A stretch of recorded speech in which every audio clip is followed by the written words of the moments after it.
Dear awakening souls out there. Today is the here and now, and in this episode we're going to be talking some more about how to use archetypes in navigating life. We'll touch on the masculine and feminine archetype again, as well as evolutionary astrology. Before we start, I'd like to introduce myself. My name is Roxana Fiamma. I'm your hero's journey and transformation coach, and this is the Conscious Cruising podcast.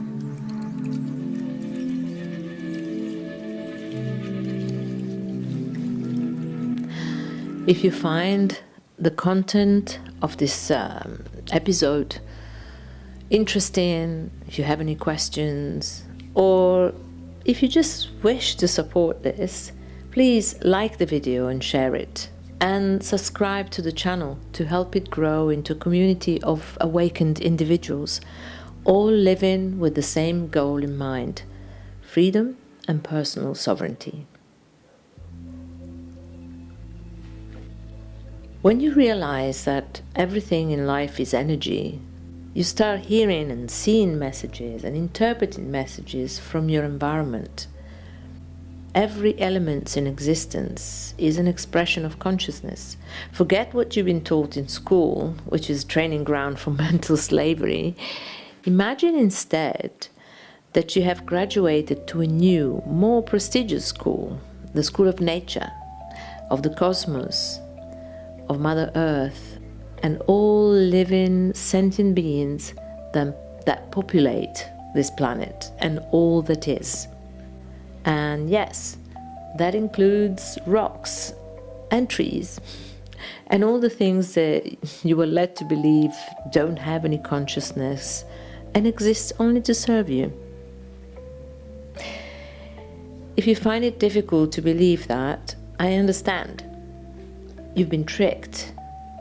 You've been deceived into believing that you're a common mortal, that you need certificates awarded by some prestigious universities and institutions that are set up by someone else who just happen to be above you in rank, simply because they proposed to themselves to the world as important, and certainly more important than yourself.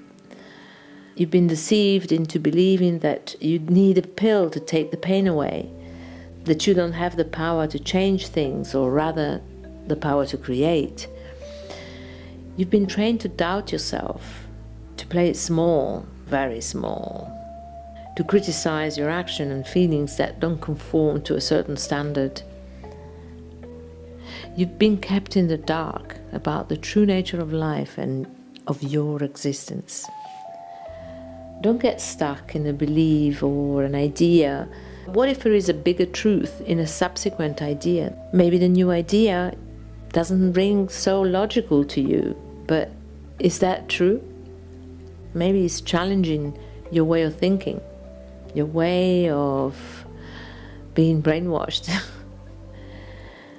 So what then? What if you reject that? Do you fight to resist it, just to be loyal to what you understood in the past? If yes, then let me ask you, are you here to be stuck in the past? To be a living dead that prefers to be loyal to a finite concept of life? Just because you've been trained not to step outside your boundaries in your egoic mind? Do you really believe that life and all that surrounds you is a static thing? No, of course not.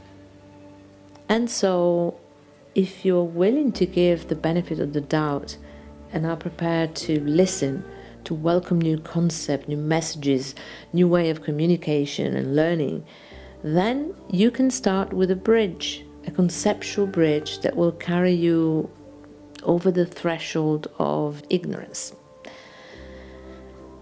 Engage with your imagination, which is a powerful resource that you naturally have it in you. If you can breathe it, you're capable of imagining. And guess what? Imagination needs tending, just like a muscle. It needs fuel and it needs credit, it needs to be respected. And you need to develop it at the mental gym or the spiritual gym. Because your imagination will help you get out of the way on the way to your growth, alignment and success, on the way to the realization of your authentic self. And so the perfect way to start opening your mental horizons in order to converse with the nature of the universe is to explore archetypes. They are universal symbols, themes, characters and motifs that recur across cultures and periods in history. We can say that archetypes permeate the lives of every single human being, no matter where they come from. They are like a map to life and to the unconscious as well, in which we can know so much if we only listened. But I get it, we need to learn how to listen. We need to know how to read this type of mapping. That's all. If you want to live and breathe outside of the matrix, you can trust the archetypes to lead you to your true north and the righteous way of living. Like I said in my previous episode on the masculine-feminine archetype, we need to rediscover the natural symbolism of these two opposing energies that are two sides of the same coin. And so in rediscovering gifts and qualities of each masculine and feminine energy that I listed in the episode, I've put a link in the description below, you realize that they echo many of the traditional roles that men and women used to have in the past. We're talking about our grandparents' generation, from which we've almost completely lost touch. In this instance, reassessing gender roles is not only beneficial, but necessary in order to understand what rings true to us individually. We need to take them apart in order to feel what aspects of feminine and masculine resonate with us. And this is an exercise to learn to get out of your head and into your body and heart. And I'm recommending this because I've noticed in my coaching, a vast majority of people tend to be leaning towards staying in the head, and we need to start practicing being in our body and being in our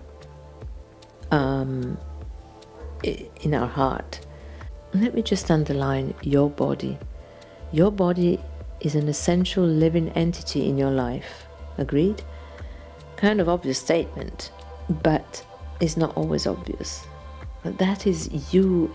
It's you in your rawness, unadulterated you essence that is beyond the grasp of the fact controllers. We must learn to listen to it properly, which means to hear it and then also take heed on its advice. And that is a training that takes time to master, I know. It means that you're going to battle internally in order to discern what is true to you and what comes from external conditioning. And we've been so deeply conditioned that it's going to take a while to make the distinction with confidence. So now that you know that it's going to take some time, why don't you just relax and allow yourself to be like a fresher in the new campus of a highly innovative old school, which lies in waiting, eager to unravel for you all the marvelous gifts you already carry inside. Some of the archetypes that we're exploring today are connected to the feminine, but also to evolutionary astrology. In essence, evolutionary astrology is the fusion of modern humanistic psychology with ancient metaphysics. And so it deals with archetype. Yes, and the star signs and the planets, the moon, the constellations, and all the energy dynamics that are brought about by a particular formation or position of the celestial bodies that are involved in this week's magnetic discharge on a collective. Well, these readings are useful to learn and navigate your life situations Whenever their message resonates with you, of course, at one level or another, they will help you be more conscious of possible external influences and of your tendencies, both weaknesses and strengths, in real time as you go through life and your experiences, so that you can be more mindful of your emotions and moods that might be in the way of a better result. So let me explain this further, okay? Right now, we're going to the phase of the new moon. And in particular, this month, we have a new moon that is said to be in Taurus.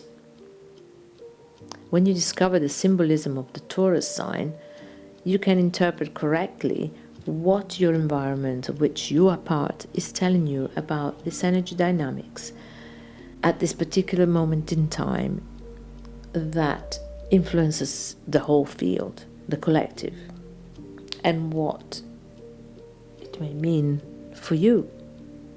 And you can take it or leave it, but the environment speaks to you, and then take what feels true to you and align yourself to the rest of creation. So hear what's going on with these forces around you while you're so busy slaving off for the fat controllers that spin in your head loads of anxious thoughts of lack. Right now, we're under the influence of the new moon. You know, that body that influences the tides of the seas? Well, it influences you as well, especially because you're mainly made of salt water, just like the oceans. So let me introduce you to the new moon in Taurus and what quantum soup she's offering you right now. Please tune into the frequency of astrological archetype, and don't worry if some of the jargon doesn't make sense. Sometimes I don't know either, but I'm not an astrologer and I don't need to know. What I know is the substance of these dynamics. I am following my intuition. My intuition is sovereignty. And so the truth comes from me. And then when I hear these messages, that can be a friend, it can be a book, it can be an essay, God forbid, you know, we are academics after all, at least I am. So what I mean is that you can get information in different forms and styles, and this is one of them. And if it resonates with you, then it means that that's a message for you. And by doing that, you converse with the universe. So back to the moon in Taurus. Taurus is the sign where the moon feels comfortable at home, ruled by Venus, which is the Earth's sister planet. The new moon in Taurus reminds us of this sisterly connection between Venus, the moon, and the Earth, the planetary trilogy of our intimacy that expands with Jupiter in Taurus at the moment. Where these three forces converge in harmony, our creative abundance flourishes. With the new moon in Taurus, then, we celebrate and honor the presence of this feeling of stability that brings abundance. And all we need to do is to feel it, recognize it, cultivate that feeling, and honor it in the body. After this intense period of chaos, order comes with pause, with staying, with feeling, accepting reality for what it is instead of opposing it or judging it or wanting to change it. Order comes through by listening to the body, through the observation of nature and its cycles, by coming into contact with the earth, respecting the growth times of the sowing beyond our needs for immediacy. And I'm saying this to myself as well, because I know I can be very impatient, and it's a human trait, you know, it's only human. We are only human. So order comes through by listening to the body. Pluto has gone retrograde, which is going backwards, at the moment, and will remain so until October, so quite a few months of going retrograde. So it's kind of forming a loop in its trajectory, suggesting a slow down attitude or trend. Pluto's retrograde offers us a time of introspection, processing, and deep healing. It's a great evolutionary opportunity for consciousness. So even though it may be frustrating, it's a beautiful opportunity. When we understand this dynamic, we realize that nothing is really there to our detriment. So even this retrograde that wants to slow us down, especially in a season like the spring, as we are in the northern hemisphere, we want to spring out and go and do things, but this year is different. And this is the retrograde that continues after the big eclipse. So this slow down time has strong effect on us, and whether it's going to be positive or negative will depend on our willingness to explore and accept our shadow in order to integrate it. So if you haven't realized it yet, this year, the whole of 2024 is the here and now, is dedicated to tending to your shadow. This year is going to be tough on people, but that means that beyond that, there are amazing times ahead. But we need to clear it first. We need to clear our psyche, we need to clear our traumas. So what we really need to do at the moment is to go to places that feel uncomfortable, go to places that we've always tried to walk away from. We've got to learn to stay with ourselves. And there are many tools out there, and I'm one of those people who offer some of those tools, which are very powerful. But the bottom line is, you're all going to have to learn to be with yourself. Whichever way you want to achieve that, way that resonates with you, it's up to you. There's lots of help out there. But remember, the bottom line is that you cannot outsource enlightenment. You cannot outsource shadow work. It's your own thing, and you've got to go through the valley of darkness in order to come out reborn and in complete possession of your authenticity. So you've got to be initiated. This year is the initiation for a lot of people. So, as I said, the effect of this retrograde on us will depend on our willingness to explore and accept our shadow in order to integrate it. Whether we choose love or fear, it's up to us. Remember the old free will available at all times? That's when you use it. We're invited to honor the pause that allows one flame to be extinguished before lighting another.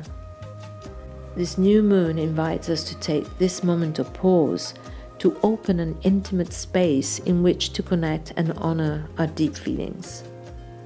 What we feel and how we feel it in the body, not how we interpret what we feel, not what we think we feel, nor what we want to feel, but what deeply emerges from our authentic self, what we feel intimately inside the heart of our body.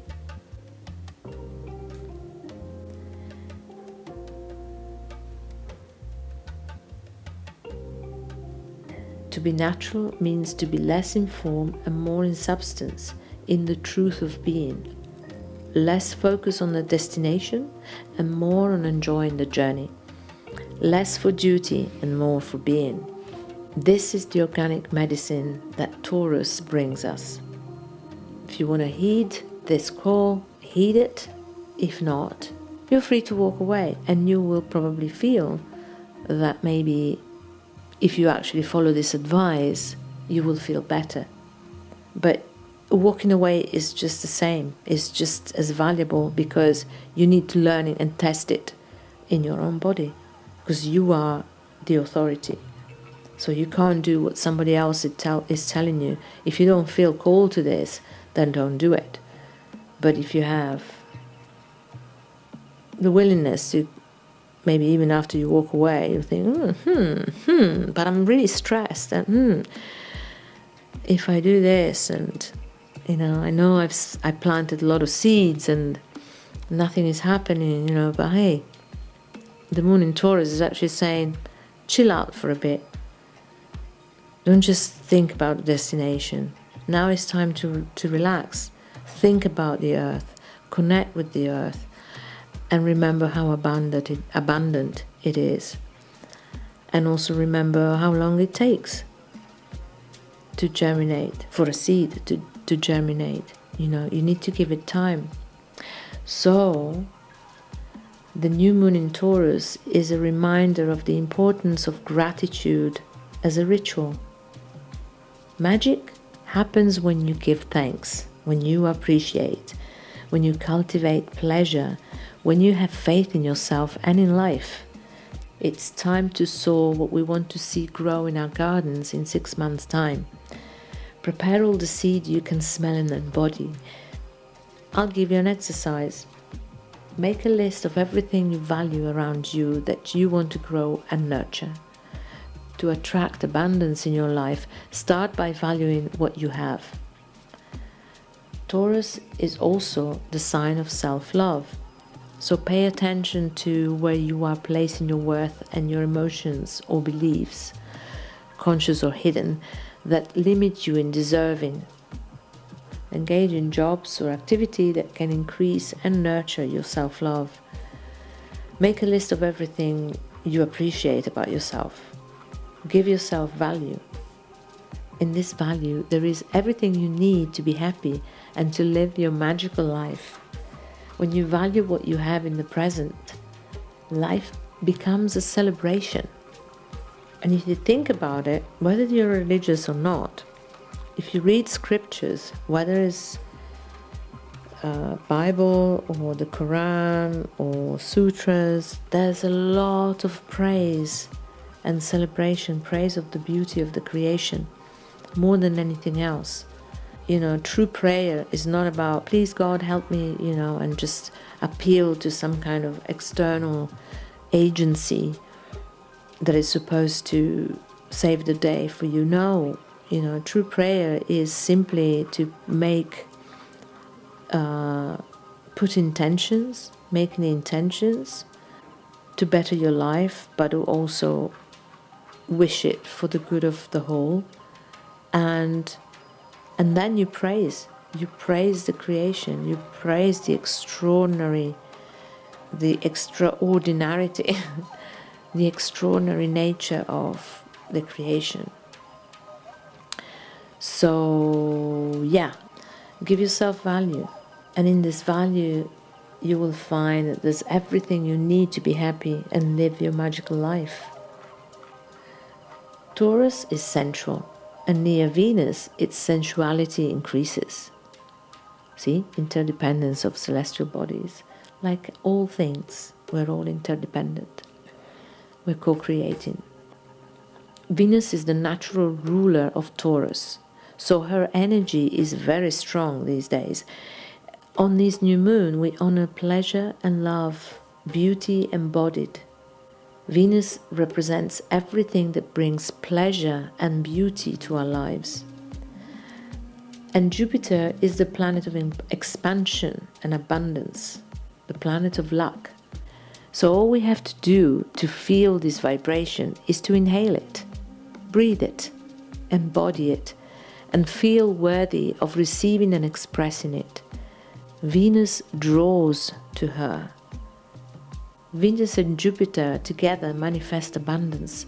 So keep your heart mind focused and aligned with abundance without limiting it to a specific idea. Abundance isn't just cheap. Explore all forms of abundance in your life and put them to work for your evolution.